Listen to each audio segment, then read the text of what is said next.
금년 부활주일은 3월 마지막 주일이었습니다. 우리 교회 많은 분들이 부활을 상징하는 흰색 옷을 입고 부활의 기쁨을 나누는 부활주일 예배에 참석했습니다.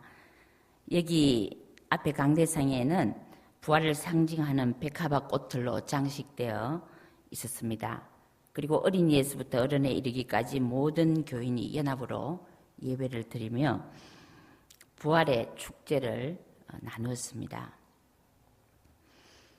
이제 4월이 지나고 5월이 되었습니다. 벌써 부활주일 후 거의 2달이 지나가고 있습니다. 오늘 설교 수두에 왜 제가 갑자기 지나간 부활주일을 말을 할까요? 제가 질문을 하나 던지기 위해서 이 말을 시작했습니다. 지난 3월 부활주일 후 여러분은 지금까지 어떤 마음 자세로 교회에 나오셔서 예배를 드리고 직장과 가정에서 사셨습니까? 부활의 예수님을 만나 예배드렸던 초대 교회 성도들은 그 당시 부활절 후 어떤 마음으로 무엇을 하였는지 신약 성경에는 정확히 말하고 있습니다. 혹시 여러분 중에 그 신약 성경에서 예수님의 제자들이 예수님의 부활 후 예수님이 성천하신 이후에 무엇을 하고 있었는지 아시는 분은 대답해 보시기 바랍니다. 제가 상품을 하나 드리겠어요. 우리 칡블레 상품이 하나 있는데 아시는 분 한번 대답해 보세요.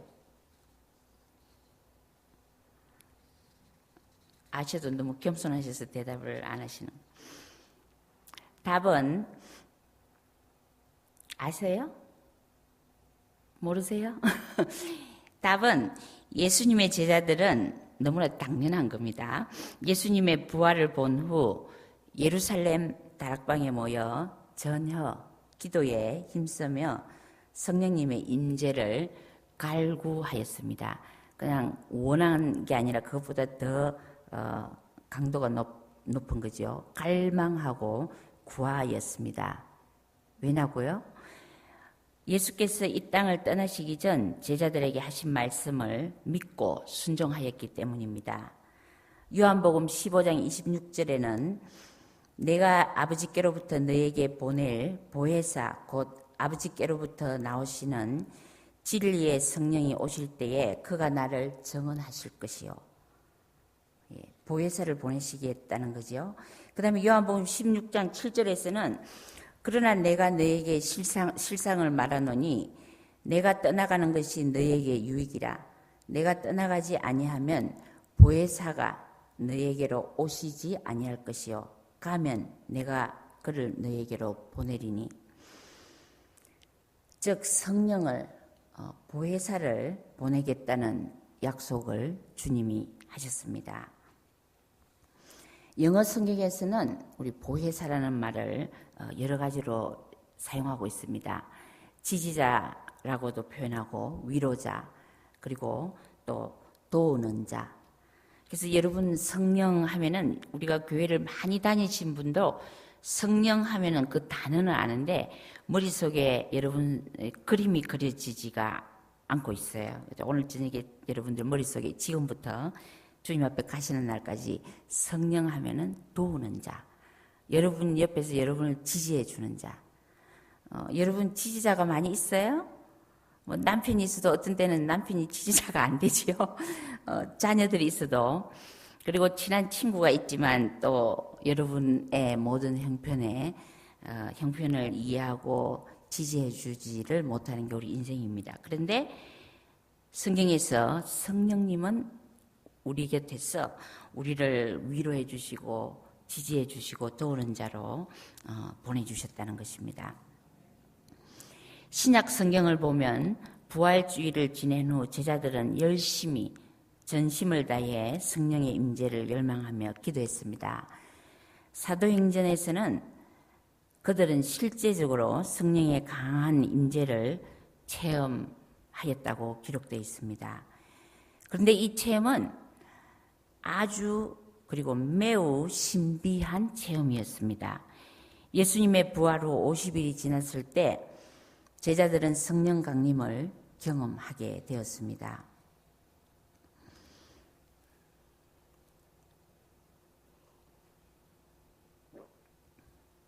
여러분은 2013년 부활주일 예배 후 오늘까지 7주간이 주가 지나가고 있는데 어떻게 지냈습니까? 부활주일 예배로 땡 하고 종치시고 성령의 임재를 기다리는 것보다는 또 부활절 예배 후 우리가 계속해서 기다리고 간구해야 할 일이 무엇인지도 모르고 살지는 않으셨나요? 성경 말씀에 의하면 예수님께서는 우리도 초대교회 교인들처럼 부활 후 성령님의 임재와 충만을 위해 간절히 사모하기를 원하시고 계십니다. 우리 성경 에베소서 5장 18절을 함께 읽어보도록 하겠습니다. 함께 에베소서 5장 18절 말씀입니다. 우리 21세기를 사는 우리들에게 주시는 말씀입니다. 술 취하지 말라. 이는 방탕한 것이니 오직 성령의 충만을 받으라. 자, 여기 보면은 오직 성령의 충만을 받으라. 이것이 구약시대에 살았던 또 예수님 당시에 살았던 제자들에게 하시는 말씀이 아니라 오늘을 사는 우리들에게, 크리스찬들에게, 난 크리스찬이나 아니면 다른 종교를 가진 자들에게 하는 말이 아니라 예수를 적어도 주님으로 고백하고 따라가는 우리들에게 하시는 말씀입니다. 오직 성령의 충만을 받으라. 성경적 관점에서는 인류 역사를 세 단계로 볼 수 있습니다. 구약시대, 신약시대, 그리고 신약시대 이후 예수님이 오실 때까지를 우리가 세 단계로 나눠볼 수 있습니다. 구약시대에는 창조주 하나님이 직접 인간에게로 내려오셨습니다. 그래서 우리 사람들이 기도하고 하나님을 갈망할 때에 직접 소리로 들려주시고 대화로 말씀하셨던 것이지요. 그리고 신약시대에는 창조주 하나님이 하늘에 계시는 것만이 충분하지가 않아서 그냥 그렇게 한 번씩 만나줘도 인간들이 너무나 무지하여서 자기 길을 가니까 하나님이 인간이 되셔서 이 땅에 오셔서 우리 곁에 함께 숨쉬며 함께 밥 먹으시며 함께 슬퍼하시며 서러워하시며 지내주셨던 것입니다. 그리고 난 뒤에 예수님은 하늘로 올라가시면서 이제 신약시대 이후 예수님이 다시 올 때까지 그 시대를 저와 바로 여러분이 살고 있지요. 이 시대에는 창조주 하나님의 영이신 성령님을 보내셔서 성령님이 이 땅에서 우리와 함께 동행하시는 그러한 시대를 열어주셨던 것입니다. 여러분이 주님 부르시는 날까지 성령을 경험하지 못하고 사신다면은 예수님을 그리고 창조주 하나님을 제대로 온전히 이해하지도 못하고 그러다가 그냥 죽게 되는 것입니다. 하나님과 예수님을 제대로 모른다면 어떻게 구원받았다고 할 수 있겠습니까? 이처럼 성령을 경험하는 것은 그리스도인들에게 필수적인 조건입니다. 저와 여러분이 애매모호하게 성령을 경험했는 것도 같고 안 한 것 같기도 한 단계에서 자족하지 않기를 주님은 원하십니다. 만약에 예수님이 지금도 우리처럼 육신의 몸을 가지고 이 땅에 계신다면 바로 신약시대가 계속되어진다면 저는 그걸 한번 이 설교를 준비하면서 생각해 봤어요. 그럼 우리가 이스라엘로 예수님을 만나러 가야 되는 거예요. 얼마나 가서 보고 싶겠어요. 손도 잡아보고 싶고 예수님 나는 이런 질문이 있는데 예수님 진정한 답이 무엇입니까? 그걸 생각하려면 이스라엘이 우리가 사는 땅이 아니잖아요. 비행기표를 사야 되는데 저는 얼마나 늘 불평해하고 있을 거예요. 이거 not fair. 제가 어떻게 이스라엘 한 번도 지금 가보지 못했는데 이 비행기표가 없어서 주님을 만나러 가지도 못할 것 같습니다. 자, 신비하신 성령님은 우리가 비행기를 타고 멀리가 찾아뵈어야 할 뿐이 아니라 언제든지 내 마음속에 계심으로 우리의 시간과 경제의 능력과 그리고 공간을 초월해 만날 수 있는 분이십니다. 그분과 동행하면 그분으로부터 오는 평안, 세상이 주는 평안이 아닌 하늘의 평안으로 매일매일의 삶이 어려움 속에서도 기쁘게 되는 것입니다. 저는 그 예수님 이후에 성령님이 이제 역사하시는 이 시대에 성령님은 한 곳에 계시는 것이 아니라 우주 전체에 아니면 지구 전체에 동시에 존재하실 수 있는 그런 영으로서 계시는 걸 보면서 우리 컴퓨터가 오늘날 인터넷으로 들어가면은 40억, 60억 지구 끝에 있는 공간을 초월한 누구에게도 우리는 다가갈 수 있어요. 컴퓨터로. 이 미국에 여러분 몸은 있지만 저 아프리카에 있는 친구에게도 다가갈 수 있고 이 세계가 다 네트워크로 움직이게 되어 있어요. 그런 정말 우리의 사람의 그 머리 한계로는 이해가 되지 않는 그러한 시대를 우리가 살고 있는데 저는 어쩌면 하나님께서는 이 시대를 다 인도하시고 아시는 분이기 때문에 이런 인간들이 사는 이 시대는 예수님이 몸으로 오셔서 살 것이 아니라 성령께서 동시에 세계 곳곳에 역사하실 수 있고 존재할 수 있는 그 네트워크, 인터넷 네트워크 이상의 파워로 우리 속에 와 계시다는 것을 알고 할렐루야 주님 성령님의 그 능력을 제가 찬양하였습니다. 자, 성령님은 우리에게 삶의 변화와 마음의 변화를 경험하게 합니다. 제가 예수를 모태 가정에서 이제 모태 신앙 기독교 가정에서 자랐는데 제가 학교 다닐 때 공부 잘했어요. 그런데 저희 3명이 남학생 2명, 제가 여학생 이렇게 아주 경쟁하면서 했는데 저는 이제 고등학교 가서는 대학을 안 가는 것이 제 목표였어요. 딴 사람들 다 좋은 대학을 들어가는 게 목표였는데 저는 대학을 안 가겠다 하나님 앞에서. 왜냐하면은 제가 중학교 고등학교를 사춘기를 거치면서 하나님 존재에 대해서 많은 갈등과 고민과 방황이 있었어요.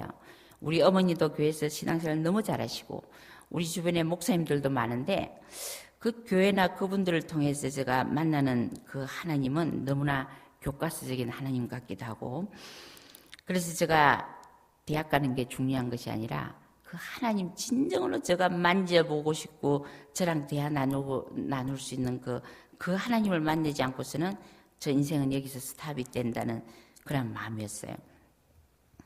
그래서 저랑 공부를 잘하는 2 학생은 서울대학을 갔고 저는 대학도 안 가고 이렇게 있었습니다. 그래서 방황을 많이 했어요. 많은 불교에 가서 스님도 만나보고 캐톨릭에 가서 신부도 만나보고 저의 이 질문을 이 마음의 방황과 이 고민과 번뇌를 풀 수가 없어서 시인을 찾아가 보기도 하고 참 많이 방황을 하고 있었는데 어느 날 제가 교회 부흥회에 끌려가게 됐어요. 그런데 그 부흥회에서 뒷자리에 앉아서 아이고 하나님 보이지도 않는 하나님을 내가 왜 이 자리에 와 있냐 하고 있는 중에 그 목사님께서 부흥회는 새벽에 은혜가 오니까 여러분이 내일 새벽에 꼭 새벽 기도를 나오라는 말씀을 하셨어요. 그래 그 새벽이 마지막이었어요. 그래서 이상하다. 새벽에 은혜가 내려 하고 제가 이제 그 새벽 기도를 한번 가게 되었습니다. 그날 목사님께서 시편 50편 15절 환난 날에 나를 부르라 내가 너를 건지리니 너가 나를 영랍게 하리라 이 말씀을 가지고 설교를 하셨어요. 그 설교 내용은 제가 기억이 지금 안 나요.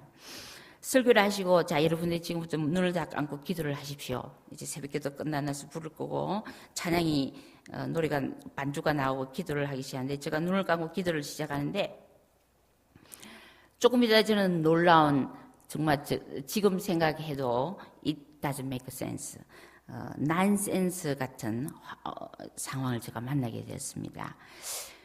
누군가 하늘에서 내려오셔서 영화 필름처럼 저를 살아온 저의 그 길을 딱 보여주시는 거예요.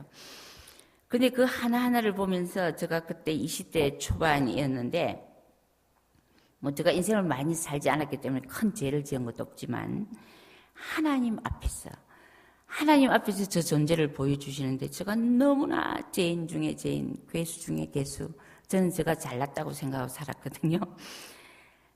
그랬는데 잘났다 생각하지만 너무나 이 세상이 불공평하고 이 하나님 계시다면 가난한 사람, 병든 사람, 부자 왜 이렇게 이 세상에 이렇게 되어져 가나 하고 있었는데 하나님께서 저의 존재를 다 보여주시는데 제가 통곡하며 울지 않을 수 없었어요. 저의 존재를 보여주시는데 아버지 잘못했습니다. 저는 죄인입니다.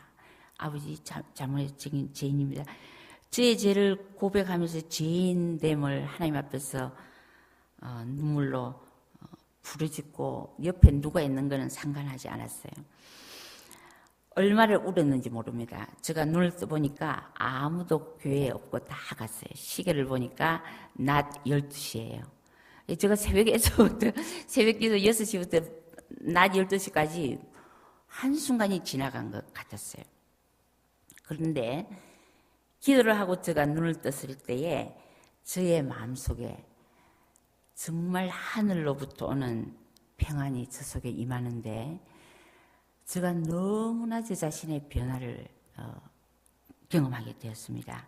그래서 이게 이상하다 하고 교회 문을 나가서 버스를 타고 집으로 가야 되는데 버스를 타고 집으로 가는데 나무도 아름답고 이 세상이 너무나 아름다운 거예요. 그래서 여기를 봐도 할렐루야, 저기를 봐도 할렐루야. 이 하나님의 오묘하신 창조의 섭리를 제가 만나게 되었습니다.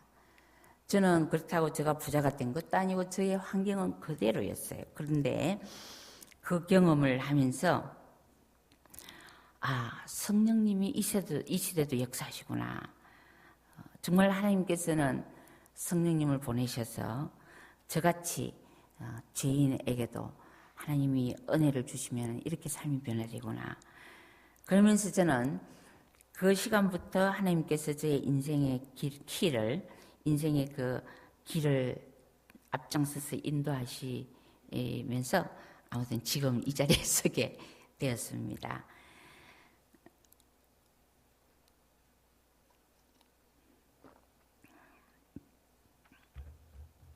예. 그리고 또 한 가지는 제가 그러고 나서 이제 그 교회에서 열심히 신앙생활을 하는데 제가 섬겼던 교회가 부산에서 한 120년 정도 아주 오래된 교회입니다. 어느 날 당회에서 담임 목사님하고 저를 불렀어요. 제가 가니까 혹시 제가 남 선생님이었죠. 주일학교 선생님을 했으니까 신학을 하지 않겠느냐고 그래요. 그래서 무슨 소리 하시냐고. 저는 한 번도 신학을 생각해 보지 않았습니다.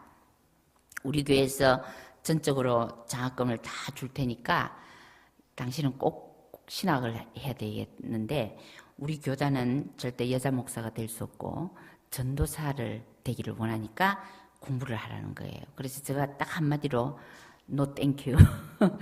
죄송하지만 저는 생각이 없습니다. 하고 이제 돌아서서 나왔어요. 그래서 열심히 또 저 나름대로 다른 계획을 세우고 살고 있는데 2년이 지났어요. 그 길이 잘 안 열려졌어요.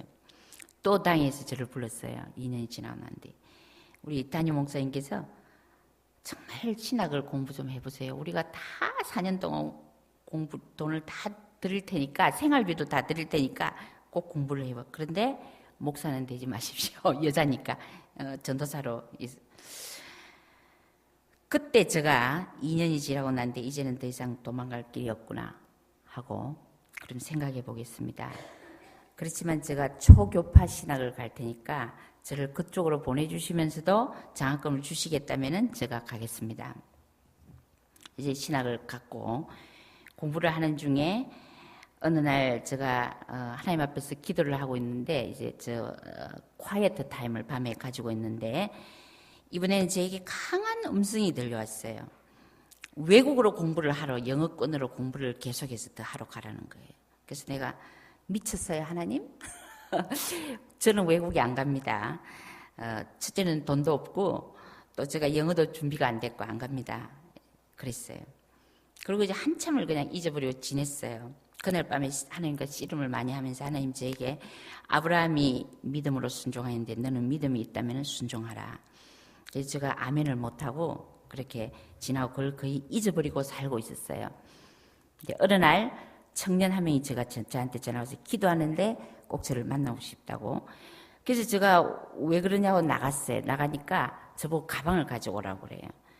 그 청년은 제가 알고 있어요. 저희 교회 청년인데 외국으로 공부하러 가려고 영어를 열심히 준비 몇 년 동안 하는 학생이었어요.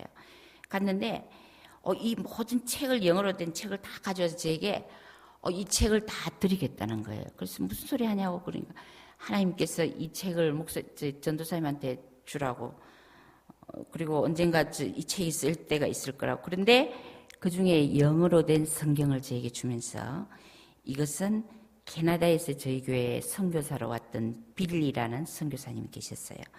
그분이 그 학생이 주고 간 건데 이 영어 성경책을 특히 드리고 싶다고 그래요. 그래서 영어 성경이면 제가 밖에 책을 가지고 받아서 집에 다 던지고 영어 성경은 영어로 된 성경인가 한번 보자. 그리고 1년 반이 지났는데 정말 제가 외국에 공부하러 가야 되는 교회과 모든 길들이 아무튼 미국은 못 오게 되고 캐나다에는 비자를 줬어요. 제가 싱글이니까. 그래서 캐나다로 가는데 가면서 이 성경책을 들고 가자. 들고 비행기를 탔습니다. 제가 비행기에서 아무도 알지 못하는 캐나다로 유학을 혼자 가는 마음이 착잡하기도 하고 하나님이 가라니까 순종하여 가는 마음으로 하나님 참 웃기시네요. 당신은 저를 어떻게 인도하실 거예요. 가는데 성경책을 펴게 되었어요. 그게 이름이 빌리라는 이름이 적혀 있습니다.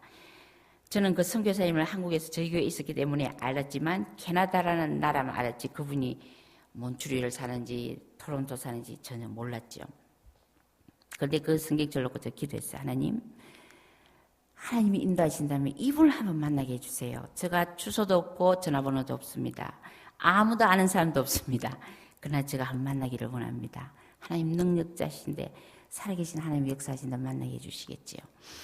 그리고 이제 또 책을 덮었어요. 제가 그거 가지고 하나님의 목숨 걸 일어나자. 한 번 기도하고 끝났어요. 캐나다에서 이제 살고 있는데 저를 유학 보낸 오빠가 IMF로 부도가 나고 이제 한국에서 돈을 더 이상 보내줄 수 없다. 제가 앞이 캄캄한 지경에서 캐나다에 있는 그 토론토에 있는 한인타운에 그 한국은행이 있었어요. 거기 이제 은행으로 가는데 그날 저의 마음은 너무나 무거웠어요.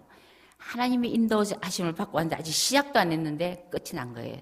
경제적인 도움이 없으니까.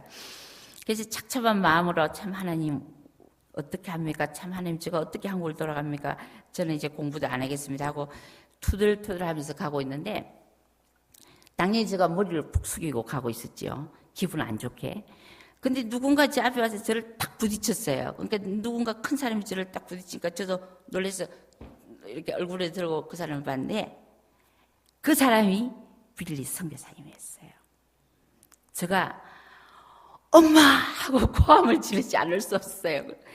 그래서 빌리 하니까 그 사람이 Who are you? 저 한국에는 우리 수영교회에 있었던 남향미라고. 그 사람이 그 순간에 한국말로 세계는 정말로 좁군요. 세계는 정말로 좁군요. 그래서 저도 너무 놀라서 제가 하나님이 너가 누구에게 준 성경책을 또 나한테 와서 그걸 가지고 비행기에서 기도를 한번 했는데 어떻게 너를 이렇게 만나게 됐다고 그렇게 이야기를 하니까 자기도 깜짝 놀랐다고 내가 너를 좀 도와주겠다고. 그래서 이제 제가 그분이 마침 중국인 분하고 결혼을 했어요. 아기도 있고. 그래서 이제 그 가족을 다 소개하면서 그 캐나다에서 제가 참 힘든 그런 과정을 이분을 통해서 하나님이 또 평안을 주시고 기쁨을 주셨습니다. 지금 생각해봐도 성령의 인도하심이 아니면은 어떻게 그 주소도 모르고 어느 도시에 사는지도 모르는 그 선교사님을 그것도 그냥 누굴 통해서 연결이 된 게 아니라 제가 낭망하고 실망하여서 정말 모든 것을 기밥하고 투덜거리면서 걸어가고 있는 그때에 하나님께서 그분을 저 앞에 딱 세우셔서 성령이 역사하시면 임파서블 한 일들이 파서블하게 된다는 것을 보여주셨습니다. 이것이 저에게만 일어나겠어요?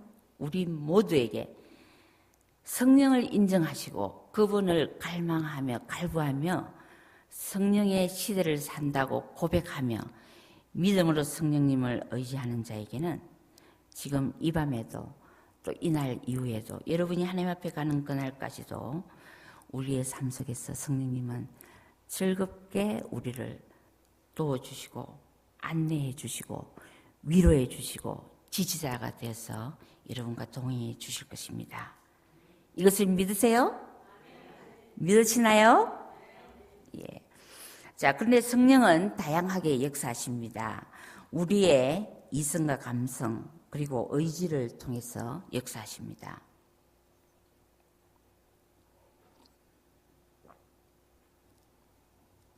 자, 우리가 이제 성령을 의지할 때에 그 아주 특별한 사건, 신비한 경험만이 성령의 역사하심이 아니라 우리의 잔잔한 이성과 우리의 그 의지 속에서도 놀랍게 역사하시는 그 성령을 여러분들은 늘 추적하셔야 됩니다.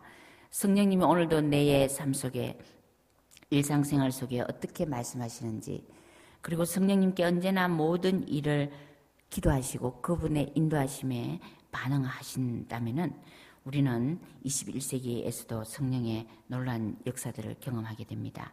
자, 그러면 제가 마지막으로 우리 교단, 그 미국, 왜냐면 우리 한국 교회의 성령관과 그 문화에 따라서 약간의 성령님을 생각하는 관점들이 차이가 있습니다. 그런데 우리 교단에서 말하는 5가지 성령은 무엇일까를 여러분에게 나누고 말씀을 마치고자 합니다.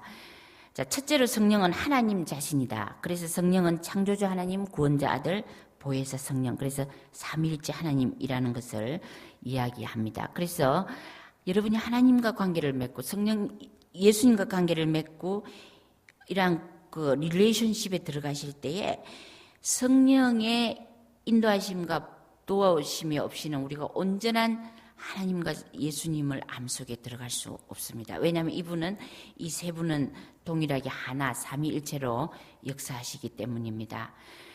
그리고 성령님은 하나님의 창조 세계와 인간 역사를 통해서 그리고 성경 말씀을 통해서 다양하게 역사하십니다.